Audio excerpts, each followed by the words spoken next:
Bonjour à tous, en direct comme je vous l'avais promis de la route de Bourbourg et du chantier qui se déroule derrière moi. Je vais parler un peu plus fort que d'habitude parce qu'évidemment il y a beaucoup de bruit.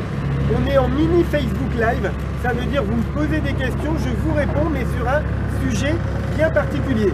En l'occurrence là les lotissements qui sont en train de se créer sur la route de Bourbourg. Car quand je dis les lotissements, il y en a deux. Il y a bien sûr la requalification tant attendue de la friche Dixon. Les logements sont derrière moi, des maisons et des appartements directement sur le bord à canal, mais aussi un peu plus loin dans la rue, nous avons 6 maisons en logement, location et accession et des appartements. Donc ça signifie que sur tout cet ensemble, actuellement, écoutez bien, c'est plus de 90 logements qui sont en cours de création, ainsi qu'une maison médicale. Vous m'avez déjà posé quelques questions, elles sont inscrites à côté de moi sur une petite ardoise. On est en plein air, hein, donc on gère comme on peut. J'y réponds et si vous continuez de me poser des questions, on enchaîne. C'est un mini Facebook Live, ça dure 10 minutes, un quart d'heure. Jean-Claude qui me pose une question. Pourquoi n'y a-t-il pas plus de logements pour familles nombreuses? À Coudekerque-Branche, justement, les constructions qu'on fait actuellement, c'est plutôt des types 4 ou des types 5, c'est-à-dire des grands logements. On met plus de grands logements en construction à Coudekerque-Branche que des logements type 2 ou type 1 bis. Donc oui, à Coudekerque-Branche, Jean-Claude, il y a plutôt des logements pour familles nombreuses. Sandra qui me demande pourquoi les habitants de Hoche ne sont pas prioritaires. Je ne comprends pas bien la question, Sandra. Les habitants de Hoche sont prioritaires pour une mutation de bailleur à bailleur, mais ils ne sont pas plus prioritaires que tous les autres habitants. Je pense que vous devriez me préciser votre question. Jessica, y a-t-il des logements en location-accession? Oui, Jessica, je viens de vous répondre. Location-accession, ça veut dire quoi? Ça veut dire qu'on loue la maison pendant un petit moment et qu'après cette période, eh bien, vous devenez propriétaire en ayant toujours payé un loyer sans avoir jamais dû passer par un crédit bancaire. Les logements accession, ça marche à Coudekerque-Branche. On en est déjà à la 3e opération. Bon, je fais aussi un appel très important à mon coiffeur. Il faut véritablement que tu reviennes. Ah, c'est pas possible, monsieur Castex. Ce soir, il faut autoriser les coiffeurs à réouvrir. Vous imaginez comment c'est difficile pour le maire de Coudekerque-Branche, avec un petit peu de vent, d'essayer encore d'avoir une certaine tenue. Laurent qui me demande comment fonctionne le permis de louer. Le permis de louer, c'est pas un permis pour louer, hein. Le permis de louer, c'est de vérifier si les logements que les propriétaires privés mettent en location respectent bien toutes les normes et qu'on ne tombe pas sur des marchands de sommeil. Le marchand de sommeil, c'est quoi?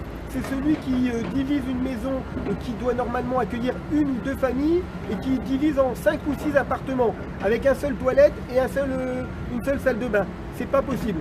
Donc à Coudekerque-Branche, on a pris une décision courageuse.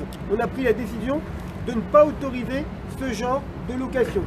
Le permis de louer, c'est pas un permis pour avoir le blanc-seing pour louer. C'est justement le contraire. La ville contrôle les mises en location. Jamais, jamais on interdira un propriétaire privé de Coudekerque-Branche de diviser sa maison en 2 appartements. Il n'y a aucun problème de ce côté. Par contre, l'investisseur parisien qui n'a jamais vu Coudekerque-Branche et qui ne mettra jamais les pieds à Coudekerque-Branche et qui achète sur plan un logement en se disant là je peux en faire 6 ou 7 parce que la maison est assez grande et le prix n'est pas très élevé, eh bien lui, il me trouvera sur son chemin. Lydie, quand les logements vont-ils être disponibles? C'est déjà le cas, les premières maisons sont terminées, les attributions sont en train d'être réalisées et les appartements sont en cours d'achèvement. Début d'année prochaine, tout est livré sur la première phase. Car ce que je ne vous ai pas dit, c'est qu'il y a évidemment plusieurs phases. Le terrain est très grand, c'est l'ancienne filature Dixon. Vous l'avez connu sous un autre nom. Cette fameuse cheminée avec marqué en rouge dessus, Mobis. Un jour de tempête, la cheminée en briques est tombée. Eh bien, cette friche Dixon ou Mobis, elle est très grande. Elle accueillera donc un grand square urbain, le Central Park du Vieux Coudekerque, à proximité du gymnase qu'on vient de refaire.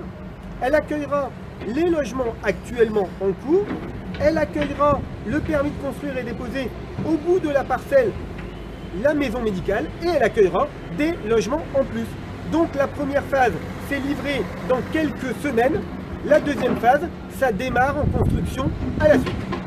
Justine, qui cherche un logement de type 5. Justine, des logements de type 5, nous en avons en ville, dans plusieurs quartiers. Il faut vous rapprocher du service logement ou m'envoyer un message en message privé. Vous le savez, régulièrement, j'essaye de donner un petit coup de booster aux dossiers de logement qui sont en attente depuis longtemps. Attention, Coutquières-que-Branche est une ville très demandée. Nous avons environ 750 demandes de logement par an. Avec les logements qui se libèrent et avec les logements que nous produisons, on produit beaucoup à Coutquières-que-Branche.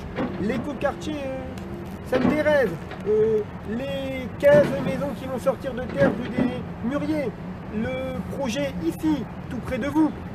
Et bien avec tout ça, on arrive à satisfaire une demande sur deux, environ 300 à 350 logements. Coutquières-que-Branche est un petit peu victime de son succès. On a plus de demandes que de construction de logements neufs et de logements qui se libèrent. Mais dans tous les cas, je vous accompagne, je vous donne un coup de main sur l'attribution d'un logement social à Coutquières-que-Branche. Nicole qui me parle des logements pour retraités.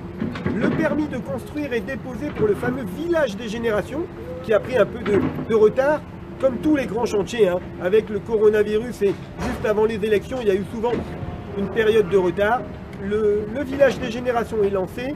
On a là 88 logements pour les seniors à Coutquières-que-Branche. Nicole, en cours de création. Oh là là, mais j'ai l'impression que les questions sont nombreuses. Maintenant, on m'interroge sur TCA. TCA, c'est l'ancienne carrosserie située derrière la place Carbon. Eh bien, nous aurons là aussi un grand projet de requalification urbaine. On va retravailler tout l'îlot. Si vous m'entendez mal, c'est normal, parce que quand on est sur le terrain, quand il y a des véhicules qui passent derrière, quand il y a du chantier et quand il y a des bulldozers, eh bien, effectivement, c'est pas facile. J'espère qu'aucun bulldozer ne va embarquer votre mère pour finir au fond du trou. Si vous avez encore des questions, je suis à votre disposition pendant 1 ou 2 minutes supplémentaires. Le principe du Facebook Live, c'est bien évidemment de vous répondre directement sur le site, sur les problématiques du sujet. Il y a mon grand Facebook Live, où là vous êtes très nombreux à me poser des questions pendant 1 heure. Il se déroulera le mercredi. Demain.